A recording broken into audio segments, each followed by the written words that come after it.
Should a contemporary primal warrior follow a primal diet? Well, the short answer is yes, but the even shorter answer is no. It depends on what your goal is and what diet you consider primal or paleo to be. So stay with me, more answers and recommendations are coming.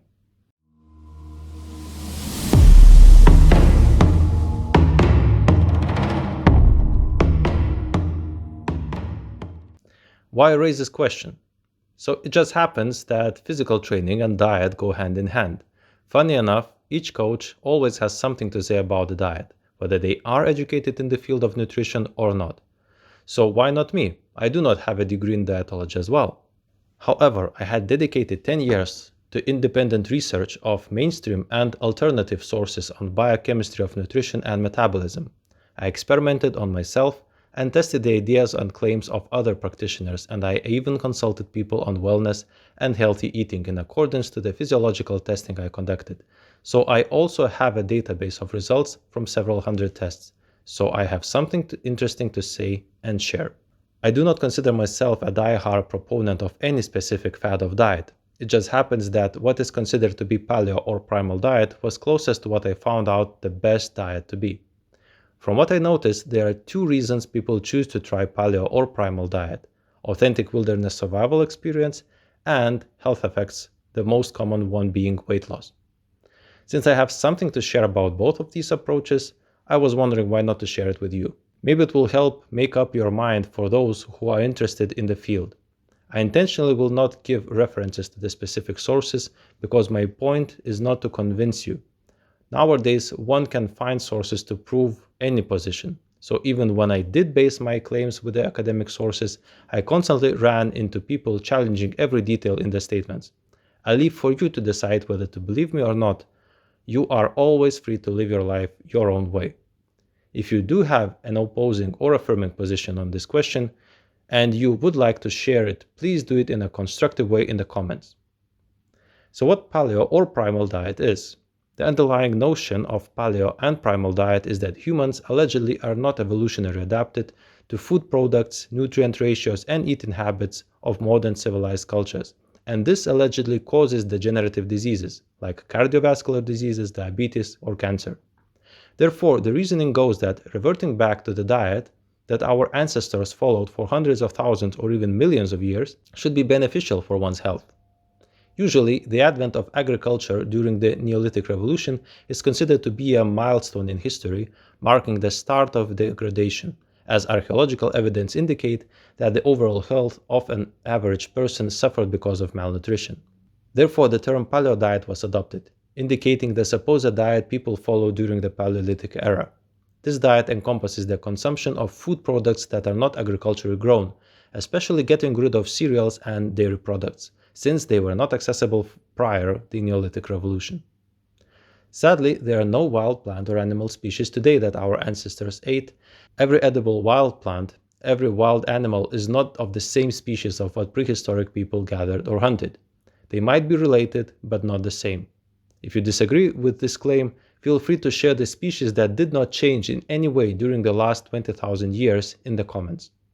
Since the actual species are extinct or evolved to new ones and thus are nowhere to be found in the wild, the blind following of the paleo diet concept becomes impossible.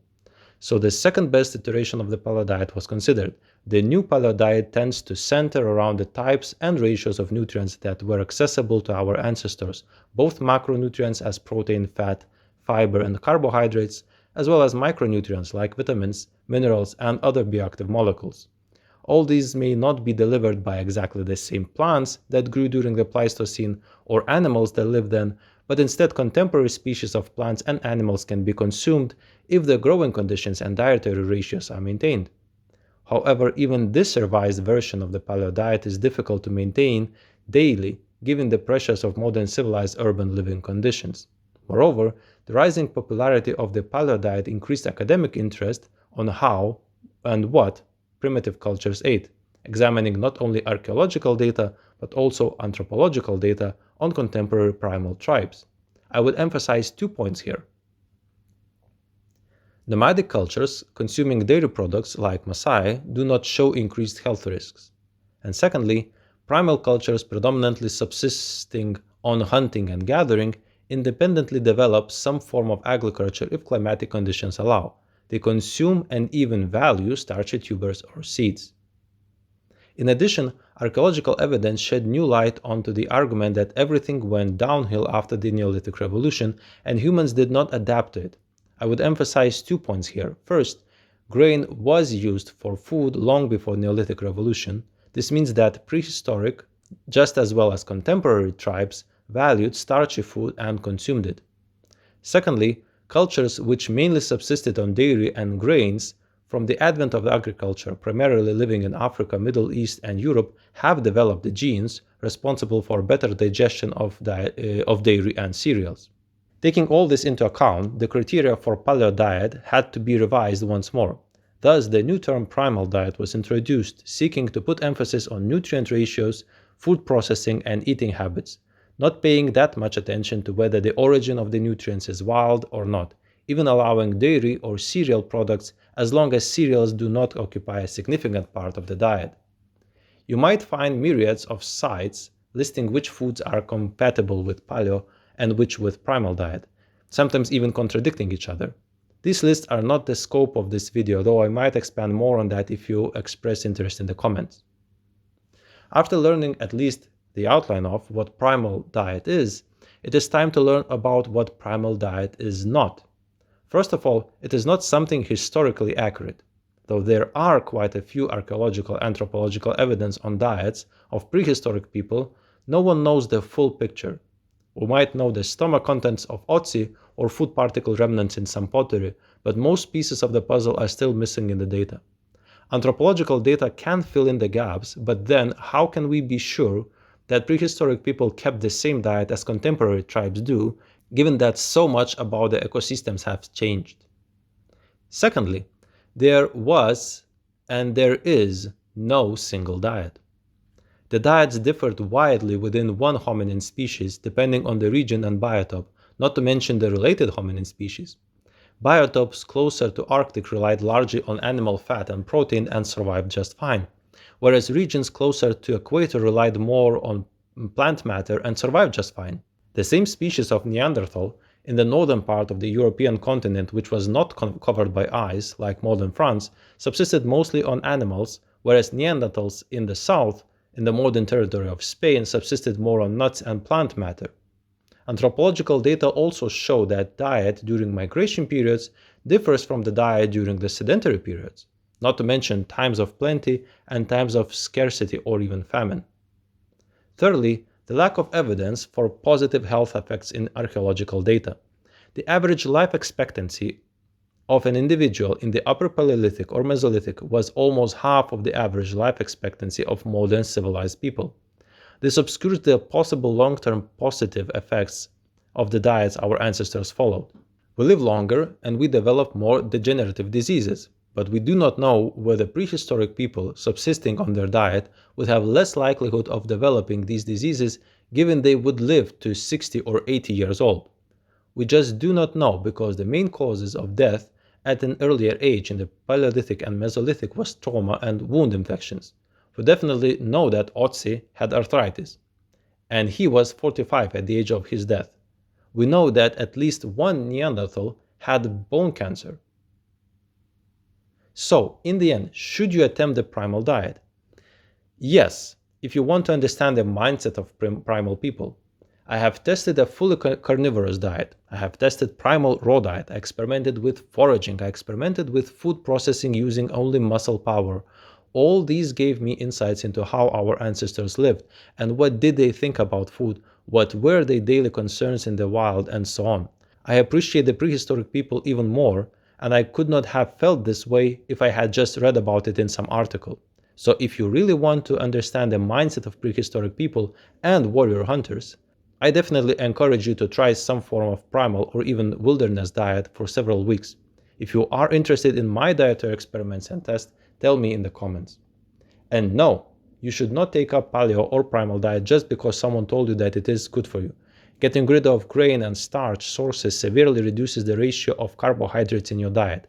This would not happen if you instantaneously switch to wild berries, but usually this is not the case, and so the start of paleo or primal diet is accompanied by ketosis. a metabolic state the body is in during the carbohydrate deprivation. Saddest thing is that most proponents of paleo or primal diet praise the ketosis as the goal and supposed original metabolic state of prehistoric people, and this cannot be further from the truth. If ketosis would be the original metabolic state, we would not have developed such sensitive taste for carbohydrates and liking for them. Our digestive system would not be so effective in extracting all the possible carbohydrates from our food, and our body would not have a daily limit of absorption of lipids as is with carbohydrates. While some people have the metabolism that benefits from the short-term ketosis, the others can suffer because ketosis exacerbates their already destabilized metabolic condition further. This usually is not visible and not tested for before paleo or primal diet is suggested to a person, so I consider this to be at least unthoughtful from the side of proponents. Whatever the initial metabolism, I strongly do not recommend continuing carbohydrate deprivation for longer than 6 months. If you are interested in the metabolic effects of carbohydrate deprivation and how you could know if you would benefit or be harmed by it, tell me in the comments, since it deserves a separate video. So if you would like to attempt some form of primal diet for longer than several weeks and have most benefit from it with the least effort, I share my rules for the diet listed from most effective to least. First, eat more dietary fiber. This recommendation is not for you. Fiber is a food for your gut microbiota.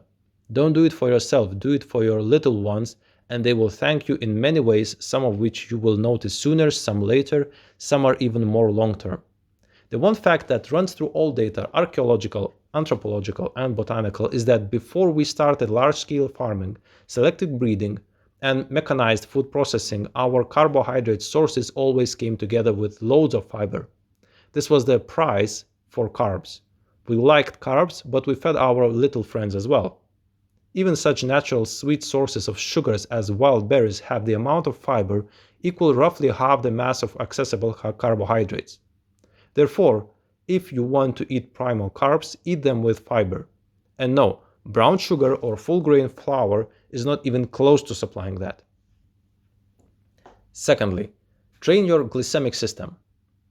Glycemic system involves liver, pancreas, muscles, and digestive tract, and adipose tissue, and is controlled by insulin and glucagon hormones.